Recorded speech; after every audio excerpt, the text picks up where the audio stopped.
Hey everybody, I have been growing fruit trees for over 15 years now, and I've been seeing all sorts of situations. Often people struggle with their fruit trees, and usually there is one root cause, and that's that the grower and the fruit tree aren't really working together. In fact, sometimes they're not working together at all. So, if you've read any of my books, you'll know that I see fruit tree care as a relationship. Mhm. We give our fruit trees correct hands-on care, and they reward us with years of healthy and abundant harvests. So I teach people the science behind fruit tree care, including fruit tree pruning, pest and disease prevention, correct feeding, and lots more. But I've been thinking recently, what other relationships are at play when we grow fruit trees? And that's what we're going to talk about in the show today. My guest is permaculture expert Ryan Blosser. He is the co-founder of the Shenandoah Permaculture Institute. He's also the co-author of a new book called Mulberries in the Rain: Growing Permaculture Plants for Fruit and Friendship. So, we are going to chat about companion planting and fruit trees, and that is essentially the relationship between various plants in your orchard or in your backyard and how they support each other, just like we support our trees and they support us. What trees and plants work well together? We're going to talk about Ryan's accessible and simplified view of food forest guilds. And we're going to explore some of the healthy relationships and companion plantings that you can see there in those food forests.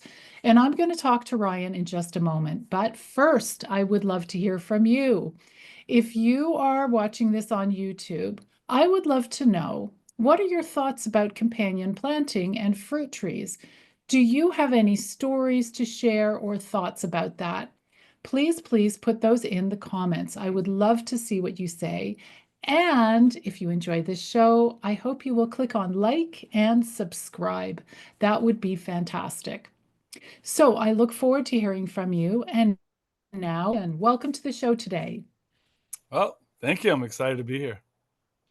There are so many permaculture books out there, more than one or two for sure. Am I right? You are right. We often make fun of them, and we read So, them all. and you read them all as well. So, why did you decide to add to that with Mulberries in the Rain? Why did you decide to write this book? We felt like one of the things we do at Shenandoah Permaculture is we want to demystify permaculture. We want to frame the technical aspects in a way that's a little more practical and more simple. And we want to do that. We also want to integrate the human sector as well and do that through story. And so this book focuses heavily on story. It's one of the things that we think is quite unique in the permaculture world. There may be one or two others like it, but not very many. And create a relatable text that can help people figure out how to explore and start planting uh, without having too much anxiety, to just go for it. I totally resonate with that myself. I have quite a few of aforementioned permaculture books and other books, and I find that when it's like 10 million plants and all the different options, it is really overwhelming. And I also, as a teacher, find that people remember stories, mostly stories of when I failed and how I did it wrong, so that they don't have to do it wrong. But I think that's how we've evolved since the beginning of time, to learn through stories. So I really love that about your book. One thing that you said in your book that also just sort of woke me up out of my stupor, and that was, you defined permaculture as the art of relationships. And I'm Mhm. like, okay, that is what I need to hear. So tell me, what do you mean by that? Again, I don't want to oversimplify it. And the word that pops up for me is connection, the art of relationships. And so a resilient ecosystem is a diverse ecosystem, but diversity for diversity's sake doesn't work. Diversity, when connections are made, creates very strong systems. And so for us, when we think about the art of relationship, it's the art of finding plants, people, animals, finding ways to help them connect so that the whole is greater than the sum of the parts. Absolutely. So you're finding a team that's going to work together really nicely. Hmm. So I'm flipping through your book, and then I'm surprised to see that there's a whole section on human relationships that has nothing to do with plants. And I'm like, okay, this is getting more and more interesting. Because for me, I have planted a community orchard in my public local park, Uh-huh. and there are volunteers working in this orchard. And what are the dynamics between the volunteers, and what is sustainable and what is not? So, for a number of years, I worked in a small team, and then people retired and everybody went their way. And for a while, it was all on my shoulders, and I started to sink. So then I had to make some changes. I had to assert myself so that others would take some of the burden, and the whole drama unfolded. And it was wonderful because we now have a really beautiful, balanced relationship on the human level in our orchard where everybody knows how to do stuff and everybody's got their forte and everybody contributes something. So I loved that. Is that the kind of thing that you were thinking in terms of exploring human relationships also in permaculture environments? Yes, and that's a beautiful example to point to. I bet that was a tremendous amount of work too, and not easy work, dirty work, hard work. Sometimes work that brings you to tears, and sometimes relationships don't last through work like that. And so when I hear that story and hear the resilience on the other side of it, it makes me. It's exactly what we're talking about. Most projects, in fact, Dave Jackie, a permaculture writer and thinker, has a great quote: 95% of the permaculture projects that fail due to poor design in the human sector. And as plant people, we are famous for overlooking the human sector. And as a good friend of mine likes to say, peopling ain't easy. And so if we're going to learn about fruit trees, let's learn about people too and learn how to make these systems connect and work. I absolutely love it. So we're going to explore companion plantings and part of and healthy relationships, and that is involving the humans in the situation as well. That's wonderful. So let's dig into this idea of and I hate to use the word guilds. I really don't like the word. But you kind of boil down to these companion planting. We know that fruit trees like some combinations, don't like other combinations. I know that for myself, I've seen a lot of permaculture plantings where, for instance, the fruit tree is surrounded by, let's say, strawberries. Mm. And this young fruit tree, either the strawberries are taking, energy and water that the young fruit tree needs, or if it's an older tree or even a younger tree, you have to prune the tree and you're stomping all over the strawberries in order to prune the tree. To me, that's not a good relationship. That's not a relationship where everybody's going to thrive.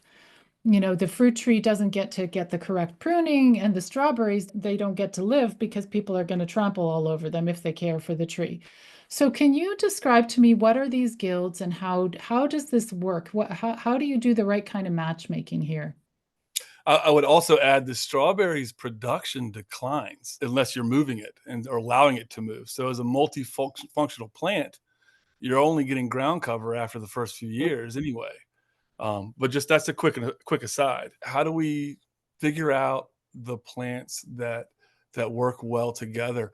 A lot of it depends on your bend. I really recognize and respect a lot of the science behind it. I'm more of a poet, and I approach fruit growing and food production through that lens. And a lot of what I have done over the years is harvest mistakes, a lot of observation, a lot of, well, that didn't work, and that works great. And so starting to make connections through experimentation, not all in experimentation, very small scale, and if it works, scale up, and factoring in all things. So you mentioned needing to get into the tree to prune, or to into the drip line to prune or to pick fruit, and so the classic I guess, diagram of a permaculture guild in a book looks like it's overstacked and things that get stomped on and there's no room to fit, I would agree. And so why not design it for human access? Maybe there's a keyhole, maybe there's a couple paths in there. Maybe you leave one side open strategically. Um, and so these tension points in the design, when we start to factor in all things, end up leading to solutions that can help us resolve some of that. And trial and error, which is what you mentioned, is so important. I find that often people who are growing or learning to grow fruit trees, they start to psychoanalyze, I don't know if that's the right word, but overanalyze what needs to be done. Well, if I make this pruning cut, what will happen next year? Once you learn the strategies, you make your best guess, you go for it, and then you see what happens next year and you follow your learning from the tree. So the same thing, you do a permaculture planting, maybe you start small. Maybe that's the way to start. Start, small with a companion planting of a fruit tree and some shrubs and some ground cover. How is it working for you? And then try that and then perfect it as it goes along, I guess. So I love the fact that you are allowing people to make mistakes. Oh yeah. Yeah, yeah. Do Well, your research first, but then go for it. sure, and what you're describing is some of the more beautiful aspects of relationship, and that is observation, deep listening, and spending time with that partner. The partner we're talking about right now is not a human; it's our tree. And so I'm going to make this cut. I'm not going big, and then I'm going to see what happens, and I'm going to stick around long enough to know whether the tree likes it or not. And it doesn't sound very methodical. And over 5 years or a decade, you've accumulated a deep experience and understanding of that tree that you can then extrapolate and say, I wonder if other trees are similar, and start to know a plant really well. And so I love your description of that. It's so funny because I wrote my first book 14 years ago. I published it, and I just republished it. And there's an introduction from Ashley from Giving Grove, the wonderful organization that starts community orchards all over. And Ashley writes something that I love so much. She says, I've learned over the years that every fruit tree has its own personality. Some of them are wild, and some of them are very well behaved, and some of them it's always unexpected, right? And so, again, this is all about relationships. Every cultivar, every variety, every type of tree is going to have its unique flavor, let's say, and we work with it. So that is really cool. Now, let's talk about these guilds. Okay, so tell me, what does this mean in terms of companion planting? Let's simplify it a little bit. So the guild strategy that we wrote about in the book, the companion planting, is trying to code or group plants together into a very unscientific categories. They're more conceptual categories. And so it's a strategic way of thinking about plants that helps you figure out which plants are going to occupy a different niche in the ecosystem. Okay, so what I got out of that, okay, it's unscientific. We're categorizing the plants.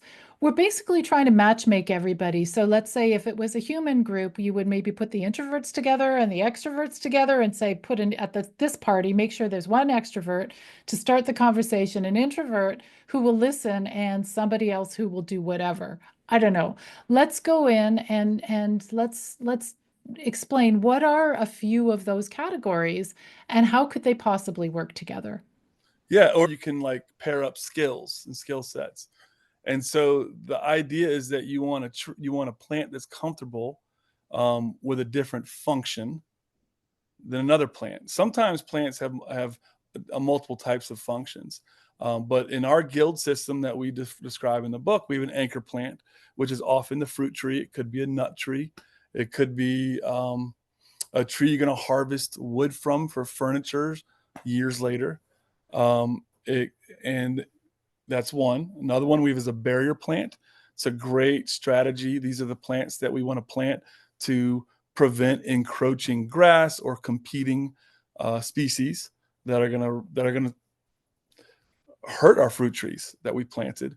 We often want a beneficial insect plant. It's going to attract insects that'll prey on our pests that we don't want, or it's a pest confuser. So it's a plant that has lots of interesting smells that confuses a lot of our pests. We also want what's called a dynamic accumulator. And conceptually, it's a plant that has a deep taproot and is quite leafy. And so it's mining the nutrients, micronutrients from deep in the soil and dropping it on the surface.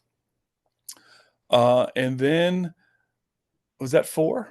That was 4. Then nitrogen fixers, I Nitrogen guess. fixers. Yeah, then nitrogen fixers. We feel like it's important to include those. And we like to break rules at Shenandoah Permaculture. And so we're less enthusiastic about them as we used to be. It's also just a great category of plants with really cool plants in it. So it's an excuse to write about the red bud or the black locust or the false indigo. And so nitrogen fixers are another important piece. I can handle that. 5 guilds, 5 functions, and we're trying to find ones that work together as a good team. So something that you mentioned in the book is there are some trees, for instance, like pawpaw trees, the native North American pawpaw tree, and they kind of like being their own little lone ranger. They're not so much, I'd love to meet new friends. Am I right? So some trees maybe don't want these relationships. Maybe they like to grow in clusters. But of course, they evolved in some parts of our area in the understory of black walnuts, which is interesting. They also like riparian areas, so they may go well with things like the false indigo, which likes riparian areas as well. And so we can use our observation of what would a classic forest succession be to start to make these pairings based on these functions of the plants. So let's now, you and I, build a little companion planting with a few Okay. guilds. Okay, so for instance, we've got a young mulberry tree. It's a dwarf actually, but it doesn't look dwarf to me. It's growing pretty big. It's in Nice. our orchard. These dwarf trees, man, nobody told them they're dwarf. Um, Is it the Girardi? I'm uh, so excited about that one. it's a seedling, actually. Okay. Morris nigra, bush type. It doesn't look like a bush to me anymore. But yes, so it's maybe probably a seedling tree. Now, so we've got our little mulberry and we want to find it friends and family to hang around with. Okay, so if we were to use the companion planting or the guilds, what would we want to pair it up with to make a perfect little planting where everybody's supporting everybody else? I mean, I like to use a couple of classic dynamic accumulators, might be a comfrey, or what would be more fun if you're thinking about pie fruit.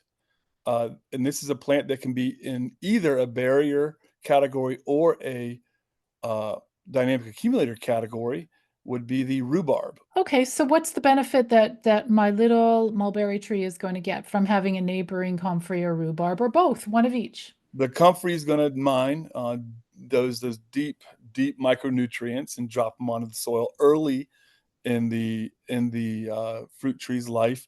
You can also do the technique that people talk about often called chop and drop, where you Mhm. chop the leaves and speed that decomposition up, and you can get several chops, create lots of biomass in the drip line very quickly. Same thing with the rhubarb, but the rhubarb also works really well as a barrier plant. So you can plant that out on the edge of what will be the drip line of the mulberry to prevent encroaching grass, a lot like you would a moat. But of course, then you're also getting really great, tasty food out of that rhubarb that may pair well with a mulberry. Another interesting one that you mentioned in the book is you talk about bulbs. Now, the, Oh yeah, the bulbs are barrier plants, so they are, if they get really dense, that you're suggesting that will prevent weeds from crawling into my mulch circle where my tree is. Um, I find that really interesting. How does that work? Is that just theory or have you seen it actually work? Where Actually, the it's Mhm. yeah, I've seen it work, and we plant them again, that word moat style. So think of they digging a ditch where you want the encroaching, uh, sod or weeds to stop, and think about like a moat that would circle a home or, the fairy tale castle, and instead of water, you just dump bulbs in it, and then you cover it, and then in our area, in the Mid-Atlantic, come February, there's lots of beautiful flowers. And then come July, I don't have to work so hard either to keep that encroaching grass out because it stops it. Now the seed can get thrown over it, and you gotta weed the seed. You don't want a seed bank in your mulched area, but anything with a rhizome, wiregrass, and just encroaching turf, it will stop it in its tracks. It sounds beautiful. My challenge is, and it depends what fruit tree you're planting, what rootstock it's on. Fruit trees, their roots go pretty far out. Mhm. And the roots that take in water and nutrition are at the outer edge of the canopy. Oh. So if you make your circle of bulbs, if it's really dense, I mean, it'd have to be pretty dense. My fear would be, would the feeder roots at the edge of the canopy, would they be able to push through? To keep expanding and gathering the water because the stuff closer towards the woody roots closer towards the trunk, they don't really take in water and nutrition very well. So, what are your thoughts about that? That's a great question, and I'm gonna say 2 things. The first thing I'll say is, I don't know, and the second thing is, I'm gonna answer it anyway, not knowing, because that's what I like to do. Um, the first mistake a lot of folks in our area and that are designing guilds make is they often not only overstack their guilds, and when I say that, what I mean is too many plants, way too many plants, and it creates disease pressure, it lowers airflow, all that. But often it's seen as this bullseye design that is really tight around the trunk of the tree. And so when I say words like drip line, what I mean is what is the mature drip line going to be? There is where you're going to plant your moat way out there, even when the tree's little. And you're going to keep that mulched and you're going to give it a whatever 5 depending upon your rootstock 10, 25-year head start from the encroaching turf, if that's a makes sense. So much bigger area and many less plants, and so that's my answer to that. Well, I think that resonates completely with me. And I wonder, it would be lovely if there was some scientific research. I suspect that at that point, when the tree is big and strong, I suspect that when the roots are ready to push out, they'll kind of twist in and out, amongst the bulbs. I hope. But I love that. I love the idea. I know for myself, like again, when I read your book and talking about barrier plants, one thing that I'm experimenting with at the edge of my garden, I have goutweed growing in on both sides of the garden. I mean, it just keeps on coming. So I have one experimental area where I have planted a thick, like foot deep layer of daylilies, ditch lilies, like just the original ones. And then chives, which I love and are so useful, also like a foot deep. So this is far away from my fruit trees. This is at the edge of my gardens, but I'm trying to see what will fight off the nasty, we call it the nasty weed. Um, Now, you mention in your book other barrier plants, and one of them you mention is rhubarb. And we've grown rhubarb, and I'm thinking, oh, that rhubarb is not going to outcompete goutweed. It'll just crawl underneath it. Have you seen rhubarb work in that way where it can really prevent weeds from coming in? Yes, and again, the strategy is to plant them very close together and in a moat style, and that tends to work very well. Very Hmm. Interesting. Yeah, with our rhubarb, it was getting bigger and bigger, and the quality of the rhubarb was getting kind of skinny and worse. So it needed dividing.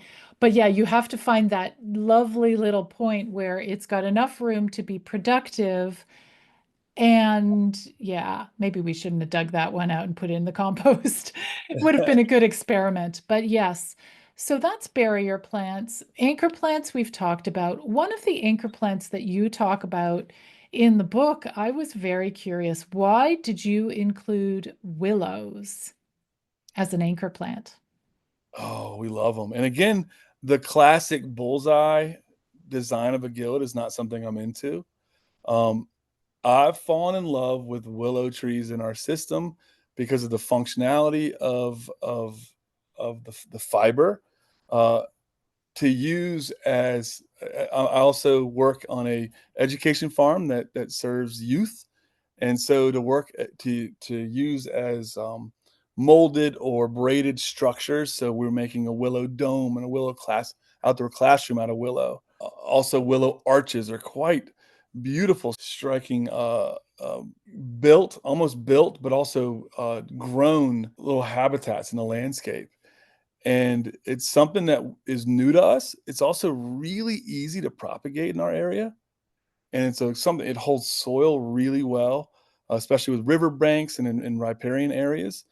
And one of the things that we've started to get more interested in, I used to be really worried about the greediness of willow with water and with nutrients. Really worried about that. In our own systems here in the Shenandoah Valley, we're noticing that as long as there's reasonable spacing, so we're not talking about right next to each other, that the willows are not out competing our fruit trees. And in that observation, Trevor, my partner with the book, started digging a little deeper and started finding that there's a fungal relationship to the soil that willow helps to actually improve, that helps our fruit trees in our food forests.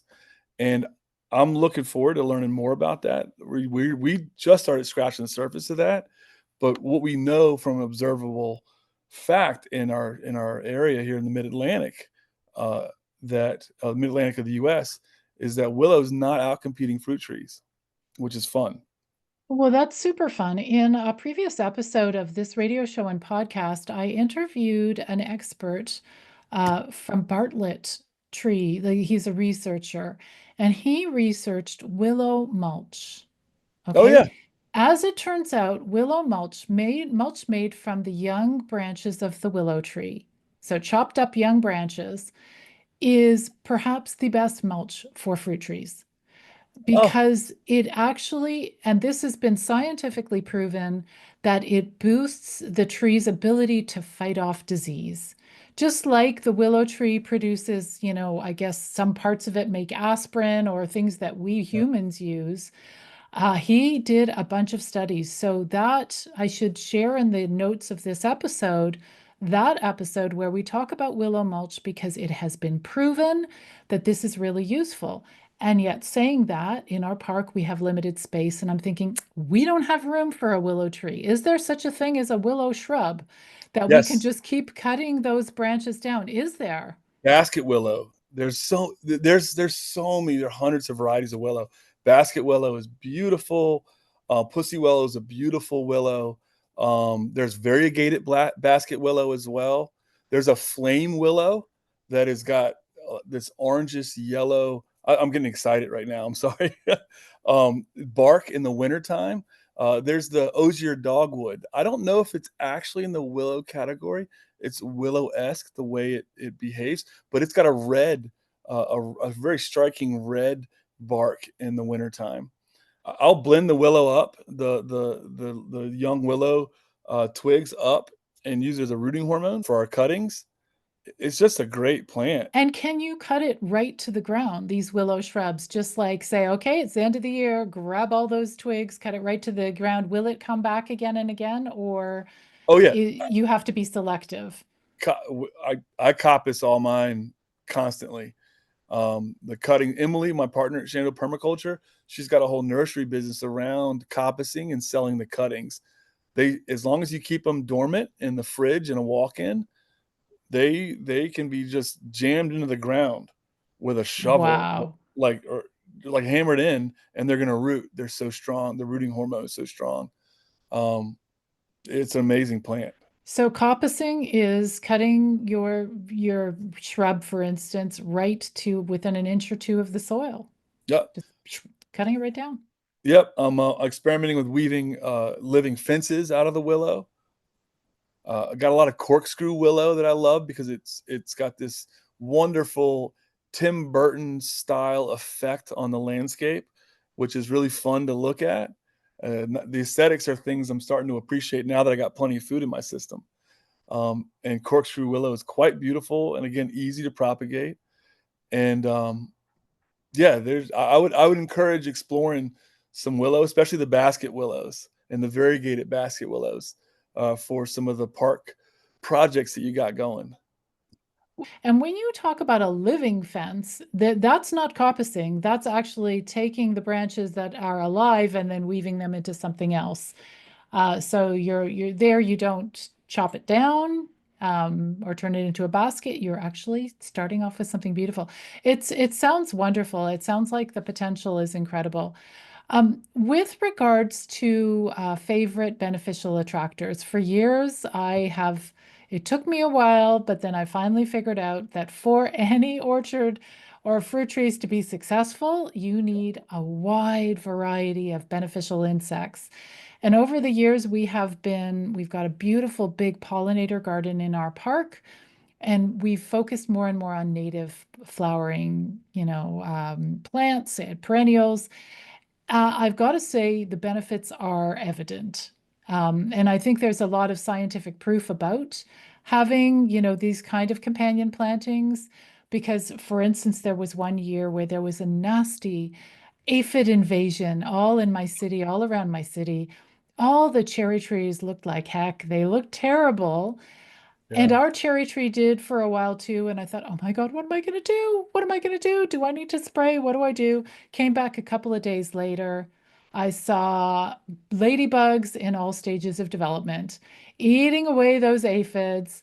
And I knew that that was the payback. That was the thank you from the pollinator garden. That's why we spend so much Yeah. time taking care of it. So, what for you are some of your favorite flowering beneficial attractors or in general? I mean, this category is so big. I'll start with one of the strategies we use to attract more ladybugs. I read behind me. I love that phrase because I don't know the scientific research on this. Borage. It's a wonderful and edible flower that's an annual in the Mid Atlantic of the U.S. And ladybugs seem to love borage, and we like to plant them near tomatoes, anywhere aphids are going to go do potentially do their thing. Um, Borage. Oh, that's great because it grows from seed so easily annually. It just pops up everywhere. so easy, and that's a great strategy for beneficial attractors. I like to think about color and smell. So when I think about attracting insects, I think about what's gonna draw the eye of a human is gonna also draw the eye of a pollinator, and what's going to confuse in terms of the scent in the air. I want lots of strong, um, oily plants. So your lavenders, your mints. We use mountain mint, which is a native here in the mid Atlantic of the U.S.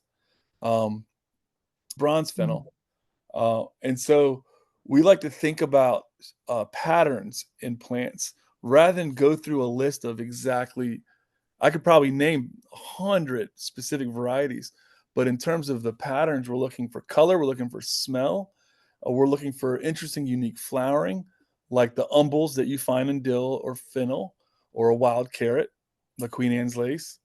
Um, yeah, I think that's such great advice because, from a conventional design perspective, you might be considering, well, I like blues and purples. So I'll make sure all my flowers are blues and purples. But then you're missing out because perhaps there are some birds or beneficial insects that prefer yellows or oranges or reds. Is that the case? yes, and you want constant flowering, so you don't want a spring pop or a summer pop or a late summer pop. You want to roll it through. And so that's how we like to think about stacking our area with beneficial attractors. And I also like how you were talking about the way that the flower looks is important. So I love daisy-shaped flowers. I mean, that's just so I could choose 5 different daisy-shaped flowers and put them in my pollinator garden, even if they flower at different times of the year. Maybe there are small native bees that need the tinier flowers. Mhm. So I want to make sure there's different shapes and colors. So it's going to be a riot of color rather than matchy looking kind of, yes. That and what I like about that is it gives people the freedom to explore what they like, what flowers they like. So, I just also want to talk about stories. So, one of the lovely things about your book is you guys chose, you and your partner who helped you write the book, you guys chose stories um, and I don't know, what was your goal? And for instance, the one story that jumped out at me is the story about the rooster and the Goumi plants. So why don't you tell me that story? Tell me about it and what it is that you hope these stories will help readers with. Great. I will tell the story first since you asked that part, and then tell you how we arrived at stories being more effective than what we were doing in terms of helping people acquire plant knowledge. The rooster story is so Goomies are plants that we love here in our region, bioregion. They're cousins to the Elaeagnus. They are an Elaeagnus, cousins to the autumn olive, which is invasive. The Goomies have larger berries, especially the sweet scarlet variety, and do not spread quite as easily. They are a really great nitrogen fixer. So we love them for nitrogen fixing, but also their berries are so tasty. My kids love their berries, and they also are great habitat for chickens, for free range chickens. Years ago, when we first started our farmsteading journey here in the Shenandoah Valley, one of the ideas we had was let's help my daughter learn some responsibility. So we're going to give her chores, and so very little. I forget how little. I'm talking like 4 years old, 5 years old. Um, at that age, and she held chickens chores for a while, and her job was to feed the chickens, check on them, let us know what's going on in the coop, when she got to feed them, let them out, let them back in at night, and it was her thing, and she was really good at it, and she was really proud of it, and it was just idyllic to see her head off to go take care of the chickens in the morning in her bare feet on a summer morning while we're having our coffee, and we're feeling like the best parents ever, right? Oh, we're so good at this. And that's when the difficulty started. We had one year a very aggressive rooster, and I was a little dismissive of at first. I was like, "You'll be all right. You know, it's just a rooster. A rooster's not going to hurt you. You're a small child, but you're a human. You got this, and don't worry about that rooster." And she kept going out and come back. Dad, I'm scared. You'll be fine. Dad, I'm scared. Finally, one day we go out. We're sitting at the table right across. I can see it right now, sipping our coffee. Me and my wife feeling all proud as great parents we are. And we look up, hear screaming, and my daughter is sprinting across the lawn, the yard, and there's this rooster just chasing her, and she is screaming. Apparently, the rooster had gotten her a little bit, and there was no getting her back into that chore. The rooster bit her or something, right? Or, It had gotten her with her spurs. It wasn't a bad oh, one, but it was enough to yeah, she's like, "I'm not doing this anymore." yeah. And so I was like, "Okay, okay, whatever. I'll take care of this chore. This rooster's got nothing. He's not gonna be afraid of me." And so I go out and I'm doing the chores for a couple of days, and every now and then the rooster gets brave and comes out from underneath the Goumi, and I step at it, and he kind of sees me and backs up, and it's not that big a deal. One day, I go out to feed the chickens, and the rooster, I guess he's feeling a little more jumpy than normal, or he's starting to feel brave, and he had waited till I turned my back, and so I started walking away, and he must have done the same thing with my daughter Kai Marley when he chased her. But I heard the sound of wings behind me, and I grew up as a basketball player and in a town where your instinctive physical abilities were really important, and my instinct fired up, and I turned around, and I saw these rooster basically feet first coming at my face, and I punched it. And I felt horrible, and we ate them that night. And And you ate him because he had attitude, that guy. he was not going to live. He should not have been left in that flock as long as he did. I should have Yeah. taken care of him earlier. Yeah. But we ate him that night, and that is a story that is always paired for me and my family now with the Goumi. It's paired with myself, it's paired with my daughter, it's paired with my wife, and the Goumi is a character in that story as much as the rooster is, and the experienced mythology of our lifestyle living immersed in the plant world. I love it. And to me, it's also about relationships. Some Mhm. relationships do well, and some relationships are just not meant to be. And how interconnected we all are, even the fact that you ended up eating the rooster. Yeah. How did your daughter, talking about the interconnection, she told you, watch out, this, you didn't believe me, mister. So how did she feel when the rooster became dinner? I love that take that you just had. She did tell me. She was telling me, and she was saying this is a boundary we need to set. So like the child and family therapist in me would think about that through setting boundaries. Now we shouldn't eat everything that we need to set boundaries with, and it worked in that instance. She was quite comfortable with that at that age. She grew up learning how to butcher rabbits, butcher chickens. Um, we had a problem around the age of 15 when I asked her to help me skin and butcher a deer with me. And at that point, the deer, when the skin was off of the deer was too human like when it was hanging, that it turned her off from meat for years. And so she got uncomfortable. As a small child, it felt normal to her. And so the eating the rooster, it wasn't like a ha gotcha. It was more I don't have to be afraid when I go out and outside anymore. I don't. The boundary's been set. This is a space I can share with the rest of the chickens now. So So it's so amazing. And you didn't mention, and I didn't mention at the top of the show, that you are a therapist, that you yes. also, work with people, and boundaries are so important. And what we are talking about in companion plantings and guilds is we talk about barrier plants, boundaries. Mhm. Goutweed, you do not belong near my fruit trees. Yeah. I'm going to find a way, as best I can. Everybody, just try different partnerships. Who will protect you, my young fruit tree? Will it be a rhubarb? Will it be some daylilies? But we're going to find a way to protect you.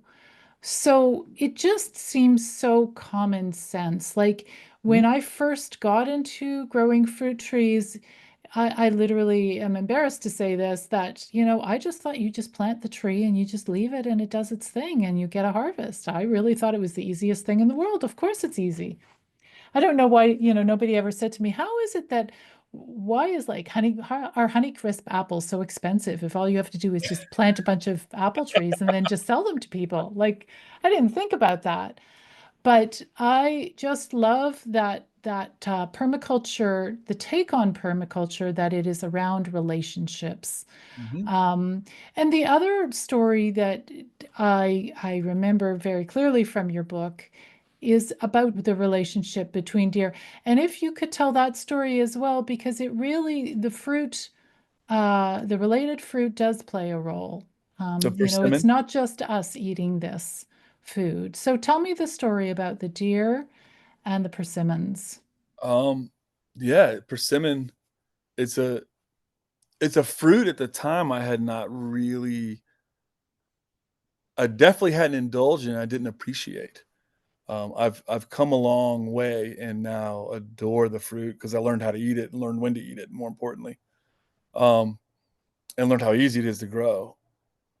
except I just lost. Anyway, that's a different story. I grew up my life, my history. I grew up making fun of hunting, um, because I was a ball player and I lived in town. And when we saw camouflage and people that hunt, it usually meant trouble. And there was not a lot of cultural vibing happening. And I othered hunters. Um, and then later in life, 35, 37, I forget how old I was, a good friend of mine said, "You've got to stop being bitter and talking bad about what you don't know. Let me take you hunting." And he convinced me and he took me hunting. And um, boy, I caught the fever. I fell in love with it very quickly. And there's a lot of reasons for that. One of them, it was psychological healing for me to spend all that time in the woods with a focus. It gives vigilance a purpose. It gives anxiety a purpose, which is quite beautiful. And of course, when I started hunting, I started dreaming of a spot and stalk, which is a style of hunting that is hard to do and not something that happens very easily here on the East Coast of the US. It's more of a West Coast or big country type of hunt. And we do more sit in a tree and wait ambush style hunting. And I'm a bow hunter. And spot and stalk is very hard with a bow because you need to get very close to the animal. And one morning, I was late to head out to my stand with my bow. And I got lucky being late because it was just enough light coming up. And I saw what became clearly a horn, the antlers of a buck turning its head. And the buck was on a ridge, just below a ridge, face down. And the buck had gotten the wind wrong, which is not normal. And so the wind was blowing in my face, and I was above the buck. And so the buck could not smell me. And I had a couple of decisions to make. To shorten the story a bit, I decided I was going to try to put a stalk on the animal. And it was it felt like hours and hours, and it was a very slow, controlled move towards the animal, the whole time being terrified. The wind was going to shift and come, instead of blowing in my face, blow from behind me, which the animal then would have smelled me very easily and gotten spooked. And the wind stayed in my favor, and eventually I was able to stand up from 20 yards from the animal. And that's when the wind shifted.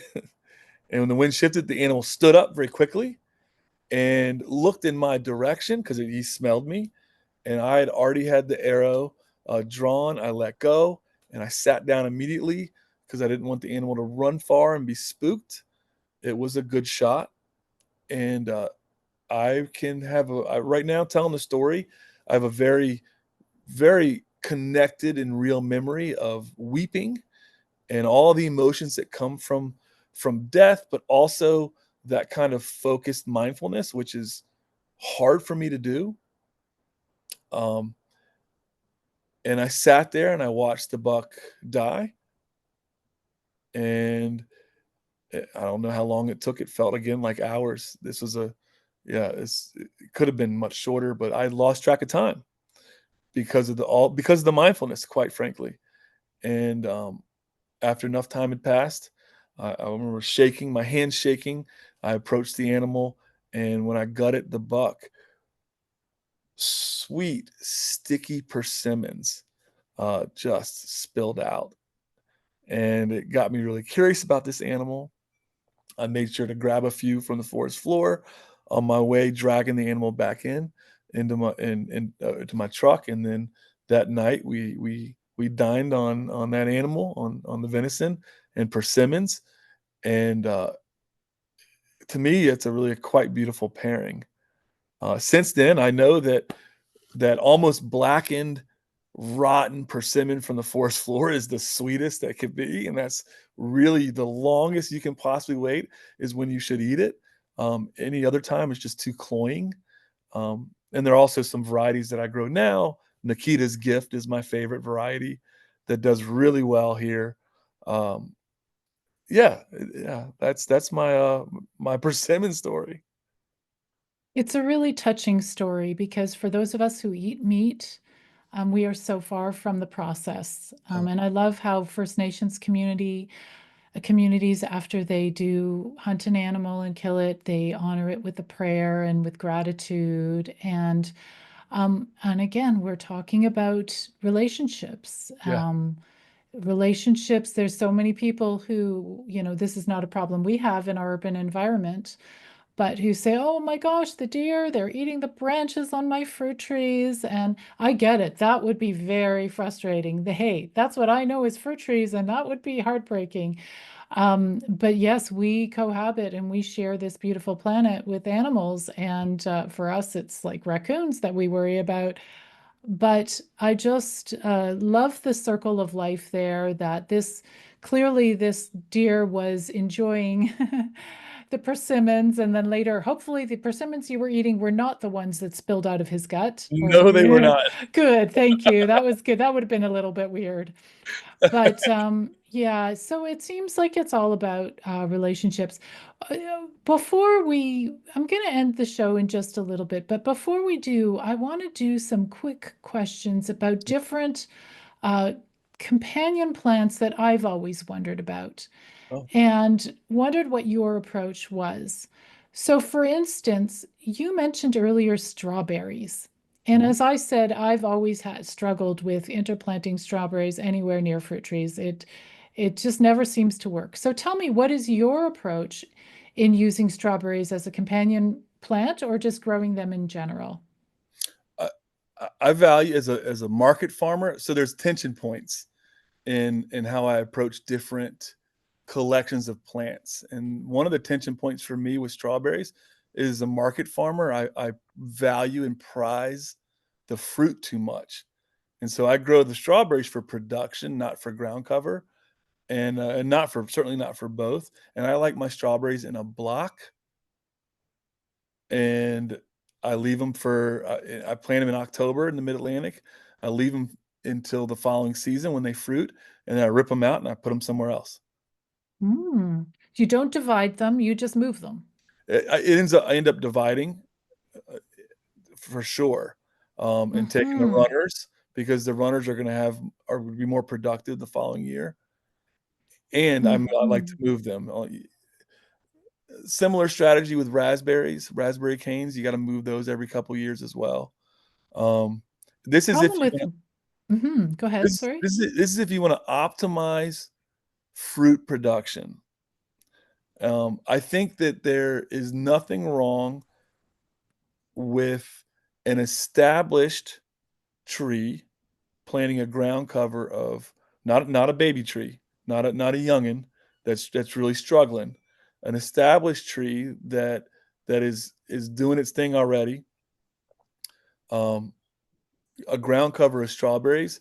If you're fine with the production going down after year 2 and 3 and it just being a ground cover, I don't see any problem with that at all. But what do the strawberries, I guess what they contribute is just covering the soil and preventing it from drying out. They're not contributing nitrogen. They're not dynamic accumulators, pulling up good, nutrients from the soil. They're just to cover the soil, keep it cool, help protect the roots of the fruit tree a little bit. But I love what you say is don't do it when the baby is young. Don't do it with a young fruit tree. They really do not tolerate competition very well. What was worked well, ground covers with young fruit trees in our area, we're I'm in Virginia, we get really hot summers, is, uh, um, raising the soil a little bit around the tree and, putting sweet potatoes in, and the sweet potato greens act as the ground cover, and then you harvest the sweet potato in October, and you're good to go. And so this you would do how far from the tree? Because again, you don't want the sweet potato to compete with the roots of the tree. No, I've done them in raised mounds, in fact. Oh, so they're not actually even in like you could even put them in a pot, grow them in a pot and let the greens sort of wander around that bed. Exactly. Exactly, and they're a Hmm. wonderful ground cover, and they fill the area very quickly. They save you a season of having to mulch. Just let them do its thing. Um, so there are all kinds of strategies for that function that you can do instead of the strawberry. Fabulous. Next one I wanted to ask about sorrel. I don't know if that's something you use. Oh, yeah. Sorrel is like so exciting in the spring. You get these nice greens, and then it looks horrible the rest of the year. And it's like, am I doing something wrong here? What do you use sorrel for? I like to use it, very similar as a dynamic accumulator. There's a variety, and I wish I remember the name of the variety right now. When we're done with this call, I'll remember it. There's a variety that is quite tough, quite big, and quite tasty. I can't eat too much of it because of the what's that acid? Rhubarb's got it too. Oh, it starts with an O, doesn't it? Oxalic acid. Oxalic Oxalic acid. Yeah. acid, oxalic acid. Yeah, and the kidney stone worry. So I don't eat too much of it, but that lemony, that tang in spring salads is so wonderful. Um, yeah, yeah, and in our area, rhubarb's similar. A lot of those kind of leafy plants are very similar. If you keep them in shade, the decline can be slowed. So a lot Mhm. of times full sun because you want big, heavy production early, but if you sacrifice a little bit of yield, keep them in shade, then into July and August, they're not quite declining the same. Gotcha. And let's throw one more in that I'm curious about, stinging nettles. I Oh, have, done shows about how great it is to use it in sprays on fruit trees, and I'm just like, aren't they invasive? Is that something that we really want on our property? Tell me about that. I love stinging nettle. To me, they're easier to control than comfrey, but you got to use them. One of the ways I use to control my stinging nettle, I love my stinging nettle. I, in fact, will just harvest them barehanded because I'm almost 50 and I'm starting to worry about arthritis and I got all these aches and pains. And the histamine from the stings hurts for a little while, but it'll take away my ache for farming for a whole day. I also pound the tea in the spring. I love making nettle tea. We use the nettles in pizza as a pizza topping. It's one of the tastiest, brightest spring green, and it's just there for the taking. It's so easy. And so use it is one way to control it. And then I like to plant it in areas that are quite wet. So swales, if I've got a swale that I'm using to send water towards a pond, or to slow and sink the water, I'll run them into the ditches. So a swale is basically a basin or a ditch with a berm on the other side. And so I like to plant them there where, you know, let them take over. But again, I've never had one get away from me because we use it so much. Interesting, fabulous. Okay, well, tell me now, people who have listened to this show, who are watching it on YouTube, tell us a little bit about your institute and what you guys do and what you teach. So Shenandoah Permaculture Institute, it is co-owned by myself, Trevor Pearsall, and Emily Twerdy. We're best friends who started it 12 years ago. We teach permaculture design courses. We've taught, I think we're going to do our 21st or 20th this fall in Harrisburg, Virginia. We do them all over the state. We also do land consultations for folks, and we're the three of us are writers. So Trevor and I have this book, Mulberries in the Rain. Emily is working on a book through New Society as well, called The Permaculture Nursery, which we're real excited about. Oh, Um, fantastic. yeah, And do you have a website or where can people find you on social media? ShenandoahPermaculture.com is the website, and people can find us on Instagram at our handle is at Shenandoah Permaculture. And so let's wrap up. Like, what is the one piece of advice that you would say to people who are growing fruit trees, who have been a little bit freaked out perhaps by permaculture and is this for me? What would you suggest to people? Take it plant by plant and and learn the plants, learn how to grow a plant and how to use a plant with the idea of story in mind, as if that plant is going to become a character in your own life. If it doesn't take, that means y'all aren't a good fit. And I Mhm. guarantee you there's a plant out there that everyone can become smitten with real quick. And then from there, you just add another, and then you add another, and then you add another. And so, plant by plant, story by story, that's how we grow our knowledge and become a resource to ourselves, to our community, on around food production, and just what a great way to live a life, huh? Oh, it's so fantastic, and taking it that extra step to looking at relationships, whether it's our relationships with a family or friends that we are growing things with, whether it's our relationships with our fruit trees, are we spending the time to learn about what they need to take care of them, and the relationships with the trees and their neighboring plants, are they getting along? And something we're probably going to talk about in my next episode is the relationship between the tree and the soil organisms. That's quite an interesting. We are so interconnected. Boy, are we ever in this beautiful, beautiful planet we are all lucky enough to live on. Ryan, thank you so much for coming on the show today. This was a total delight to chat with you, and I really enjoyed your book. Thank you so much, and thanks.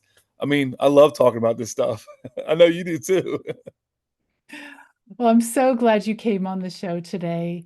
So, if you, the listeners, want to learn more about today's topic, check out the show notes. We will have a full article with extra information and links that Ryan is sharing. So, check that in the show notes. And if you would like tips, podcast updates, and articles sent to your inbox, sign up to my newsletter. It's at orchardpeople.com. Sign up. I would love to keep you posted on all the new podcasts coming up. So that's all for now. I hope you will join me again next month. I will see you then, and thanks for tuning in. Take care and bye for now.